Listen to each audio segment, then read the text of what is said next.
Mr. President, honorable members of the Union, our distinguished guests on the proposition bench, thank you for the floor. I rise today, the day after the solemn anniversary that haunts every Mumbaiker, to oppose the motion that India's policy towards Pakistan is populism disguised as security policy. Yesterday was 26/11, November 26th, which in my city is not an ordinary date on the calendar. It marks the day when in 2008, 10 terrorists stormed across iconic sites across my hometown, unleashing 3 days of bloodshed. One of those targets was Chhatrapati Shivaji Maharaj Terminus, the very station that my aunt passed through almost every evening. By chance or by providence, she took a different train home that night, narrowly escaping the fate of the 166 souls that did not. Another target was the Taj Mahal Palace Hotel, where my best friend's father, a major in the National Security Guard, was one of the first commandos to rappel into a burning inferno. I was a schoolboy then, glued to the television as my city burned. I remember the fear in my mother's voice on the phone, the tension in my father's clenched jaw.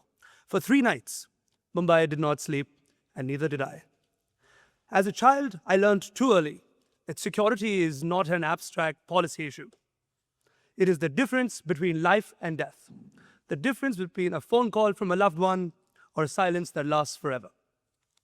I share this, not to darken the mood, but to ground this debate in reality. For me, this isn't just an intellectual exercise, it's painfully personal.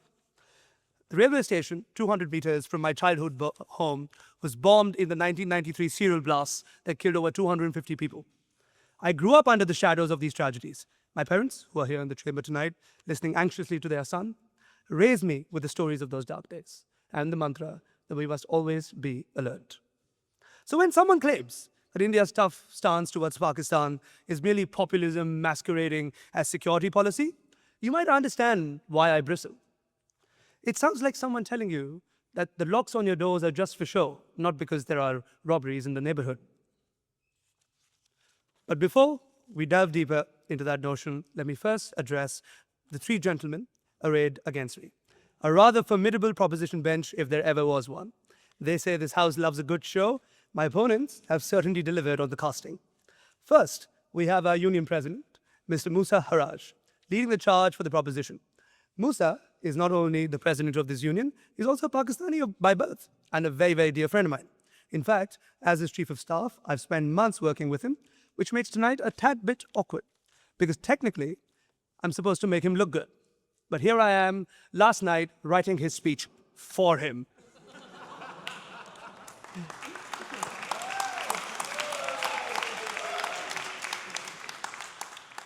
Musa, you've had an interesting term, haven't you? Just a few weeks ago, he said... Point of information. Yes. So you're admitting in a chamber that what I just said was written by an Indian you. To respond...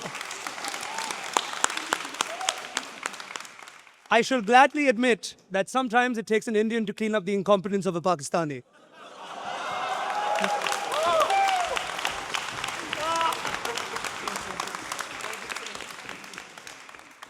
Now, Musa, you've had an interesting term, haven't you? Just a few weeks ago, Musa survived a historic no-confidence vote right here in the Oxford Union. For the uninitiated, yes, Oxford Union presidents sometimes face more rebellions than actual heads of state. The vote failed, and Musa sailed through unscathed with a thumping majority, making him, arguably, the only Pakistani origin leader in history to face a no-confidence vote and remain in power the next morning.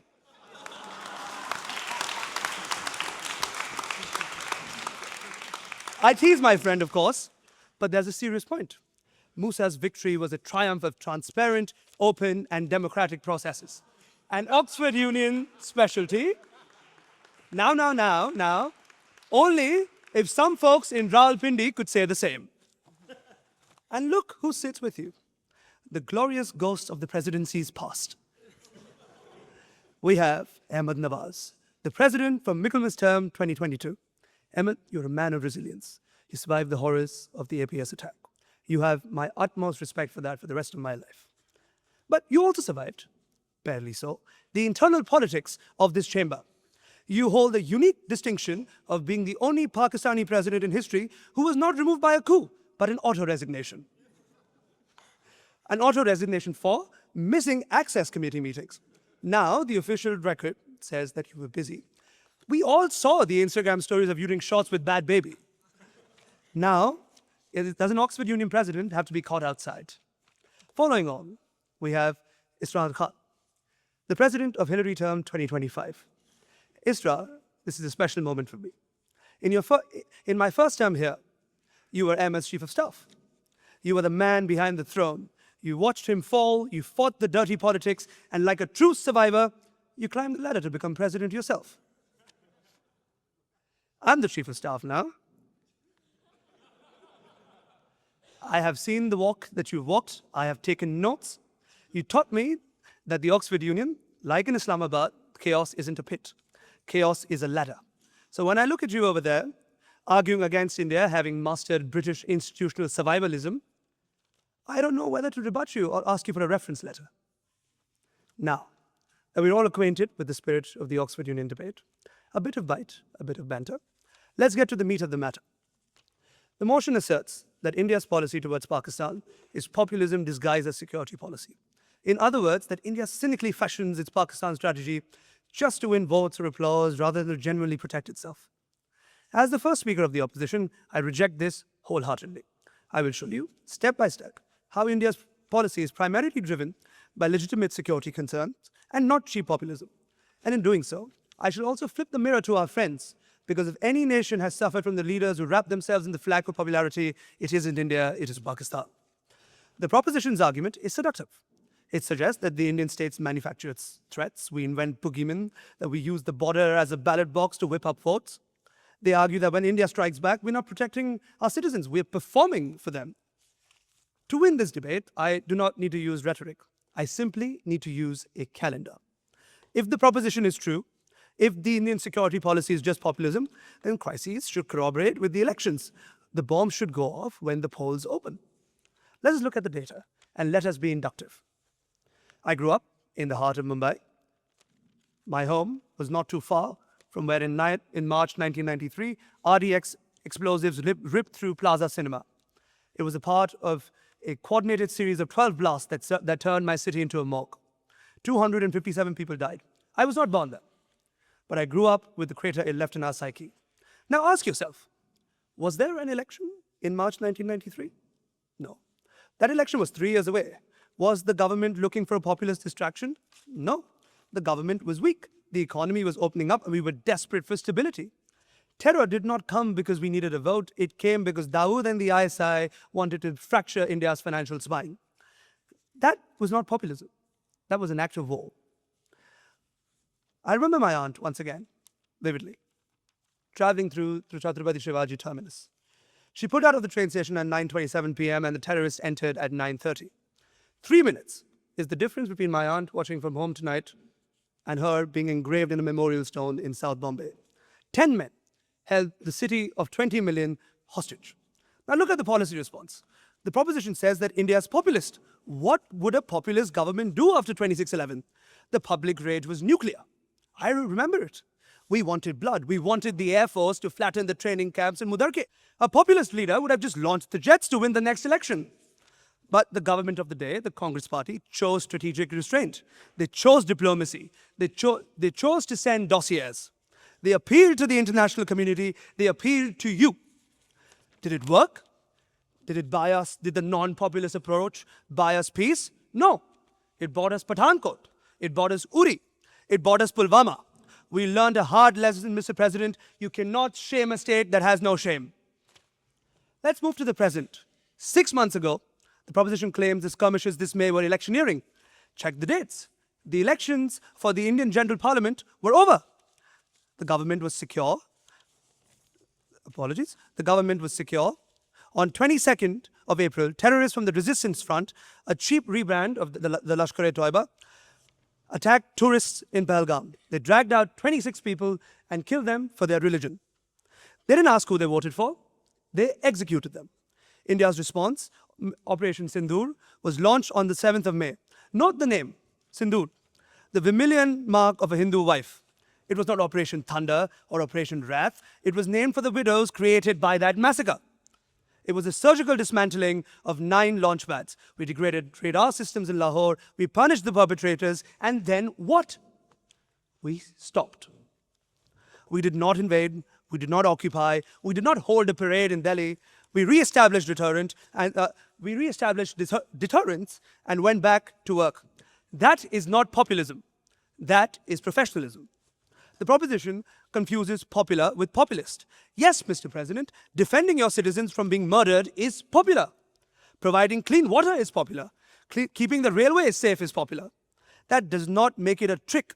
Populism is promising easy answers to complex problems. Security is doing the hard, expensive, dangerous work of ensuring that a child in Dadar can go to the cinema without being blown up. But if you want to see the actual populism disguised as security, you must only look across the Radcliffe line. When India launched Operation Sindoor, how did Pakistan respond? Did it fix its security gaps? No. Operation Bunyan al-Masus was launched. The solid cemented wall, a Quranic reference designed not for tactical efficacy, but for religious mobilization. You launched missiles at our bases in Udhampur, had them shot down, had 11 bases struck, and achieved at best a tactical stalemate. And then, after all of that, what do? You release a music video. The ISPR, your military's PR wing, released an anthem, Dharkan Pe Ek Hi Naam, Pakistan. Mr. President, when India fights a war, we debrief the pilots. In Pakistan, they auto-tune the chorus. You held victory rallies on the 16th of May. You declared a national holiday. Why? Because you cannot give your people bread, so you must give them the circus. You cannot fix the price of flour, so you fixate on the Indian threat. You need the enemy of the gate. Without the Indian monster, your own people may turn around and ask why generals own Papa John's franchises while the country defaults on its loans. That is populism. That is the alchemy of turning public poverty into private power with the specter of war.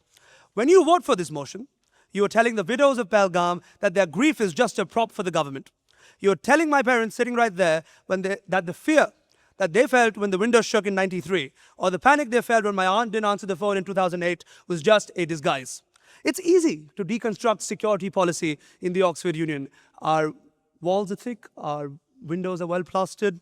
The world feels safe.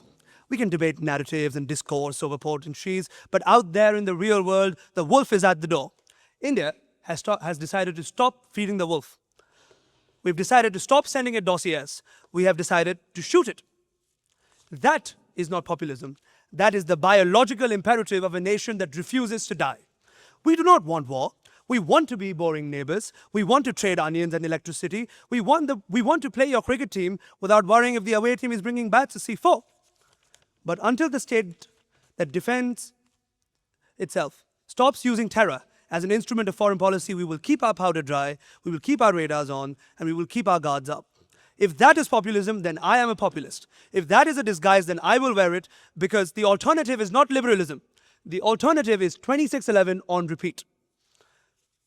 Tonight, I may have been belligerent in defending my country's stance, but I also hope that I've been fair and factual. I do not hate Pakistan. I truly wish to see a Pakistan that is safe, stable, prosperous, and at peace with us. I dream of a day where I could take a train from Mumbai to Lahore and have kebabs in Gawar Mandi, or when the Indian cricket team captain and the Pakistani cricket team captain can joke about their schools, their kids' schools, because politics has ceased to matter. I'm an idealist by heart, but unfortunately, I'm a realist by circumstance.